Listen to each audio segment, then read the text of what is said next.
def nañ arrestation bu musclé bu mel ni ki nga xam ne mooy Zal Mbaye muy influenceur tiktoker boobu noonu nga xam ne maa ngi naan sax tiktok. non mais attends mais kii kan la mën a influencer du ma la influencer anyways. ci mbori tiktoker boobu nga xam ne daanaka jàpp nañ ko démb foofu noonu. juumoo de tiktokers en fait ça dépend en fait soo gisee ma wax loolu because entre ñoom doo xam kam moo si góor ou bien kam moo si jigéen because ñoom bon quand il y a deux hommes su nekkee ñaari góor am na ku si nekk jigéen te am na ku si nekk góor this one who is more dominant obviously we know this guys dina am ku gën a dominant dina am ku féminin ça dépend si yow bonne position moo la neex rek mais bon dans tout cela ce que je vais dire mooy que déjà surtout pour la jeunesse influence dafa am doole the whole meaning the terminology ce que ça signifie influence xooleen bu baax ki ngeen di suivre ki ngeen di influencer et surtout pour les parents xam nga because xamoo tey jii nii kan ngay suivre kan la tey jii nii ñi nga xamante ne ñuy jël pour ñu nekk suñuy héros ou bien des représentants ou bien des soutiens ou bien peut-être je peux dire une idole parfois seen représentation bu ñuy wone ak bu ñuy dund dans leur vie privée ak lu ñu gëm c'est diamétralement opposé donc influence dafa am importance anyways moving on guys let's listen to this next segment. mooy da doon pare pour daw parce que ki nga xam ne ci ñi nga xam ne 19 personnes yi nga xam ne jàpp nañ leen dafa am kenn koo xam ne dafa amoon benn secret love story boo xam ne mu ngi ko doon dund ak Zal Mbaye audio yi ak yooyu moom moo dem ba topp piste Zal Mbaye ba ñu mujjee ko arrêté démb foofu ca Nioro. Love story. These guys are really living that Romeo and Juliet lifestyle, innit? Or should I say Romeo and Romeo? Ñi doon dund Romeo avec Romeo. Bien Adama ak Adama. Ok, gëmuñu Adama ak Awa. Adama ak Adama la ñu gëm. Je pense que vous connaissez l'histoire de Romeo et Juliette. Donc ñoom Romeo ak Romeo la. Guys, look, man je ne juge personne.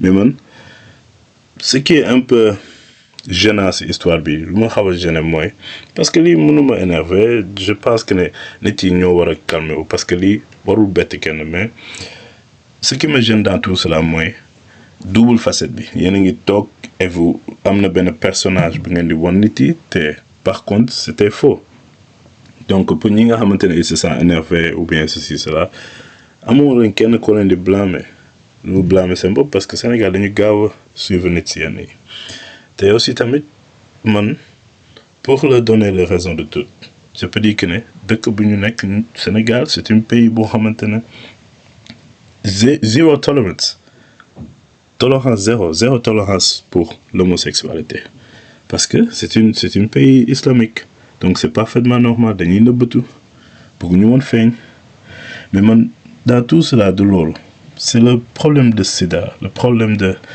HIV. That's the main issue here. Because you can't be HIV positive and be spreading it. Nga xam ne que ne am nga feebar ba pare nga bëgg a wàll nit yi loolu c'est dégoûtant. C'est ça en fait. Loolu mooy problème bi donc à propos de cela soo leen bëggee nekk ay homosexuel loolu yéen la concerné voyager leen ailleurs ngeen dem ngeen def ko parce qu'il y a beaucoup de pays yoo xamante ne c'est tolérant dinañ la ko nangul. dem nañ nga def ko feneen parce que dëkk bu nekk ak charte ak loi am culture bu nekk xam nga am nga lu nga gëm religion bu nekk am na nooy doxee mënoo dem Dubaï ou bien Arabie Saoudite di def yenn yi donc pourquoi ngeen bëgg a pollute why do you want to pollute the Senegalese population with and infest them with this illness it's not nice. I mean if you're born with it that's a whole different thing because some people just happen to be born with things. You know, that's a whole different story. But then to have it and know that you have it, mu lekk ne yow am nga feebar ba pare di ko wàllu nit yi loolu c'est vraiment loolu c'est diabolique en fait. Anyway guys, let's go. Zal Mbaye boo dajalee góor jigéen yi ñu jàpp yëpp pour man Zal moo ci gën a garaawle. lan la ci gën a garaawle. parce que moom yëg na boppam bay daw ñeneen ñi dañ leen a fekk sur place jàpp leen. ok. léegi ki toog benn place di xaar. This guy's funny. Big up Jimbori, guys. But look, listen, truth be told, they're all just as bad as each other. They are all absolutely the same, y'all. It don't matter. Now, let's get to the bottom of this. The truth is, one rotten apple affects all of them. So we got to throw them all out and just restart all over again. When I say throw them all out, look, I've got nothing against anybody. You are who you are, and you choose to be what you choose to be. Mais dëgg bi mooy, soo demee ba nekk li nga doon, wala doon li nga doon, bul camoufler, bul nëbbatu, bul bañ. Mais l'hypocrisie mooy que ne, for example, you sit down. For example, comme ni Pape Cheikh Diallo, bon, xam naa en âme et conscience lu mu doonoon. Pendant des années, mi ngi toog si ay réseaux sociaux. Pendant des années, mi ngi toog si live TV. di def ay émissions religieuses yoo xamante ne ça condamne l'homosexualité. te ñëpp ko xam. mënuma concevoir yow nga ne jullit nga wala munoo doo jullit mais nga gëmloo nit yi que ne jullit nga. En plus ngay toog si live TV di def ay émission loo xamante ne si alquran la wala si ak quoi que ce soit mën na nag sax Christian or it could be Judaism. No religious belief believes in homosexuality. Amul benn religion pour d'accord si homosexualité loolu amul. Donc Pape Cheikh fu mu njëkkee nax nit yi moom ak gaan bi all of them ñoom ñëpp a yem because 6 ay 9 9 ay 6 like they say.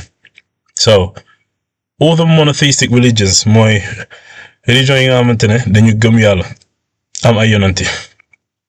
Religion yi presque ñoo nduroo si lu ñuy waar ak lu ñuy wax. It's the same script. Moving on. Fon bi ak waayam bi nga xam ne moom la doon bëgganteel ubbi love story et audio explosif ce qui a fait tomber le tiktoker Zal Mbaye ay audio ak ay waxu mbëggeel yooyu ñoo tombeloo ki nga xam ne mooy tiktoker Zal Mbaye. ñoom ñaar vraiment góor du demee noonu quoi boo nekkee góor sax gis leen da ngay mere sa bopp parce que da nga naan lu tax ñi nekk góor ba pare. Effectivement. est-ce que xam nga jigéen du gaawul pour mu mere moroomu jigéenam.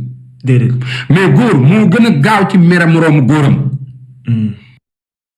bëri na Senegal that's another fact guys because nañu wante dëgg Senegal bëri na ay góor yoo xamante ne si seen solu si seen déguisement seen habillement seen comportement seen caractère seen personnalité seen façon de parler yooyu yëpp da ngay gis que ne kii il est trop féminin. mun naa ne le pourcentage à 90% dañuy féminin 10% peut-être si habillage nii rek parce que seen taxawaay ngay gis que ne kii góor la ak peut-être leur sexualité. mais dehors de cela amul dara loo xamante ne nduroo nag góor si ñoom. Reason being why I say this guys is because a man acts like a man and a woman acts like a woman. soo gisee déjà photo bi nii ngeen di gis si grand bi taxaw kii ku ko xool en toute sincérité war sa xel war na ñaaw wala sa xel war na tey mais Sénégal ñun dañu dem ba nangu accepter que ne lii c'est la norme.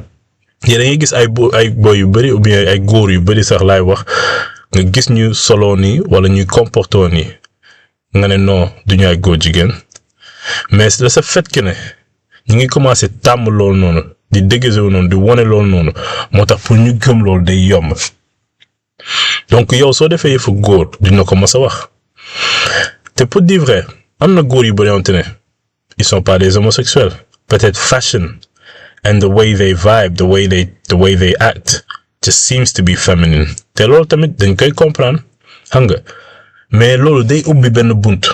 you're opening up a can of worms.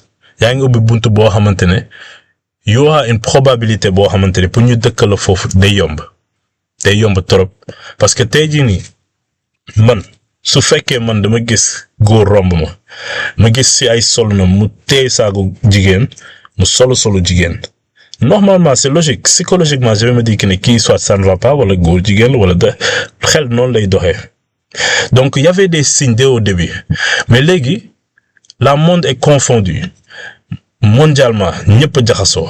Léegi nag ñi nga xamante ne sont les vrais góor jigéen ñoo te ne ay homosexuels lañu. dañuy jéem a nax nit yi si ay fashion parce que dañu naan non léegi fashion dafa changé wala non léegi on est en 20e siècle 21e siècle du moins léegi dund bi dafa avancé kenn solootul nii lii la ñuy solo lii may fashion xanaa xooloo ñi nekk Paris xanaa xamoo ñi nekk Europe nii la ñuy solo mais au plupart soo leen toppee trace boobu noonu ñi solo noonu à l'extérieur aussi tamit si même pool boobu la ñu bokk mais la différence mooy que ne ils sont ouverts avec ku ñu doon dañuy nangu parce que bon it's freedom. You know, you are who you are.